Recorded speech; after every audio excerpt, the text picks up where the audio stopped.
Welcome back to our channel. Today, we are diving into the exciting world of AI with Microsoft Phi 3.5 Vision LLM Model. We will not only explore what makes this model unique, but also walk you through running it on a CPU using Docker and integrating it with Gradio for a user-friendly interface. Let's get started. First, let's talk about what is the Phi 3.5 LLM is. It's a part of Microsoft Phi 3 family of small language model or SLMs. These models are designed to be highly efficient, meaning they can deliver powerful AI capabilities without needing massive computational resources. Despite their size, they often outperform large models in various benchmarks, making them both powerful and practical. So what set the Phi 3.5 LLM apart? These are the three main features: high efficiency, versatility, and accuracy. The model is optimized to perform exceptionally well even with fewer resources. This makes it suitable for a wide range of applications from natural language processing to real data analytics, and it constantly delivers precise and reliable results. So before we dive into running the Pi 3.5 model, we need to set up our environment. We will start by initializing Docker, get our own Hugging Face token, building the Py 3.5 LLM, Docker images, and preparing our own Python environment. Now, let's go through the setup and code flow. So now, to run the code, first what we have to do is clone the GitHub repository. And after cloning, go to the directory Microsoft slash Py 3.5 Vision. In this repository, you can see here there is a Docker file. The Docker file which we have made to set up all the requirement and environment. And the image, the Docker image I have used here is Python 3.12 Slim. Just Slim is because it can support in CPU as well as edge devices also. And the support packages are like Hugging Face Hub and then passing the token which is generated by Hugging Face website, and then model, the Pi 3.5 model which I'm using here is Pi 3.5 with an instruct ONNX. Why ONNX is because it's basically optimized and quantized for running on CPU or edge devices, and then rest of the packages and requirements are for running the Python code, like requirement here ONNX runtime Gen AI, as well as for UI and API interface Gradio package, as well as I had exposed some port here and then command for running the Python code. So this is how the overall Docker file looks like for running that entire code into the CPU or as in the edge devices. After going through the Docker file, now coming to the Python code, which is app.py, we'll go through the code. So basic package, we are using Gradio for UI and API testings and all. And then ONNX runtime GenAI is basically for reading the Py 3 model, as well as interfacing and token selection and this resource selection, either GPU or CPU or edge device and all. So this function which we are using here, generate response, basically take the image and prompt as an input, and then give that input to the model or in the next model, and then the passing through all this code and all will get the response accordingly. You can check it out this code into the repository how exactly all the setup had been made. And then next function is Gradio interface, basically for API and UI interface and all. So here the GPU or CPU selections they had made. So in this code, because we are using CPU, so we made the CPU selection. So the model and all we are using accordingly, and then passing the file path and all, and then prompt and all. Yeah. So you can check it out more detail. But coming to the launch, so interface.launch, I'm just gave the local host IP and server port. I'm using this 4050, which is, had been defined as expose port in Dockerfile. So the model path, you can check his CPU underscore and mobile, because it's after this quantization ONNX model we had stored into this folder. So that's what the path we are giving. You can check it out, the path and all, into the Docker file itself. And the provider is here, it's the CPU we are using because we are running into the CPU devices. So that's how the code looks like. Now the next, we are going to run that entire code with the Docker commands. So let's go through that. So to run the Docker file, we will first check it out, the README where all the instructions had been given. So we'll build first the Docker image. So we have to run this command Docker build, and we have to pass the argument Hugging Face token, and then tag name with the current path.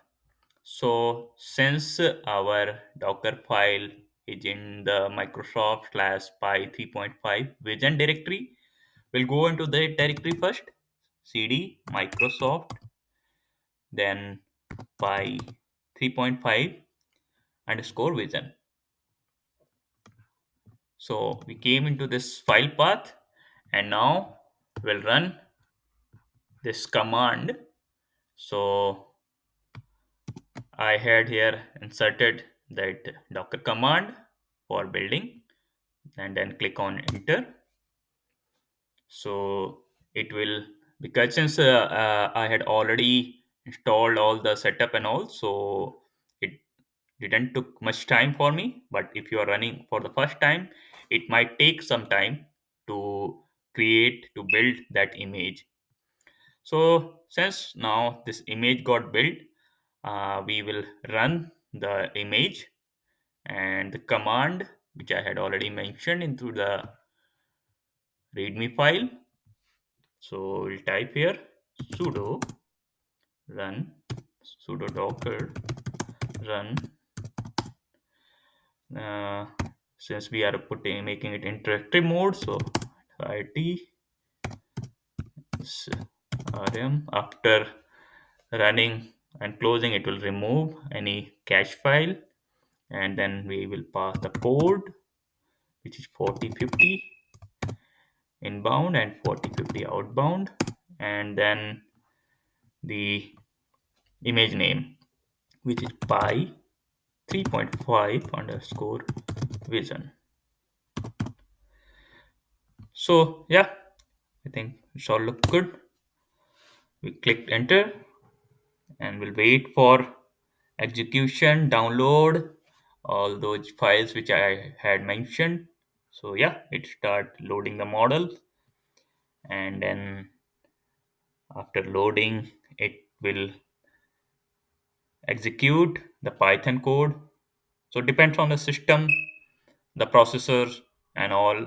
It might take some time. So since we are using the CPU, the time it is taking, most of the time it basically takes to download the Pi 3 model. So if it is not already run on your system, the first time the load model might take a little extra time.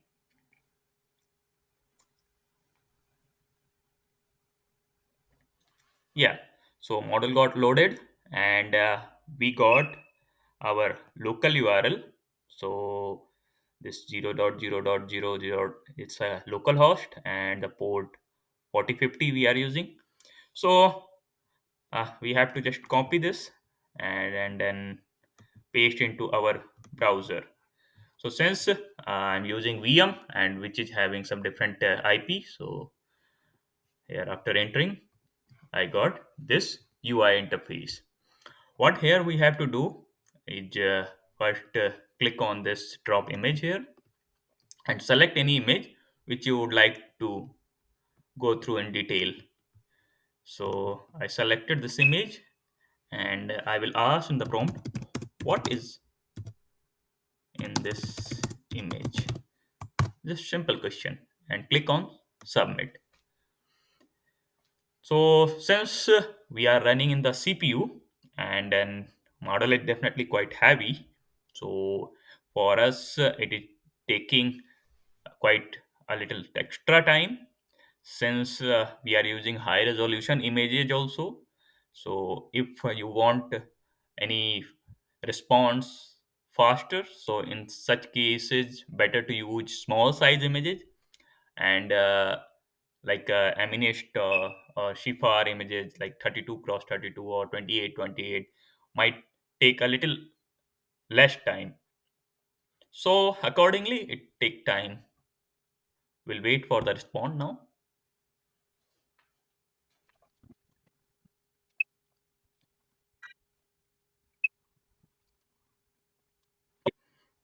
Okay, now we got the response here. So for this image, I had asked this question, what is in this image as prompt. So the response I got, the image showed a street view with a prominent blue stop sign in the foreground. There is a car driving on the road, etc. etc. You can pause and check it out. So that's what the Pi 3.5 vision model worked. And there is just something I would like to also explain here. This Pi 3.5 vision model is not only just for vision or passing the image and prompt. It kind of a multi-model. So even without image, if you will pass the prompt, it will just act as a like a question answer. So you can ask like, "Hi, how are you?" So it will only process this prompt and give you the response. So it gave the response, I am doing well. How about you? How can I help you today? So that the thing what like by 3.5 is getting popular. It is like kind of multi-model where you can either use the only prompt or any image along with prompt and get the response accordingly. So that's how the overall execution looks like. Let's proceed to the further and the conclusion part. In conclusion, Microsoft Pi 3.5 LLM is a groundbreaking model that combines efficiency, versatility, and accuracy. By running it on a CPU with Docker and integrating with Gradio, you can harness its power with minimal resources. Thank you for joining us today. If you found this video helpful, don't forget to like, comment, and subscribe for more AI insights. See you in the next time.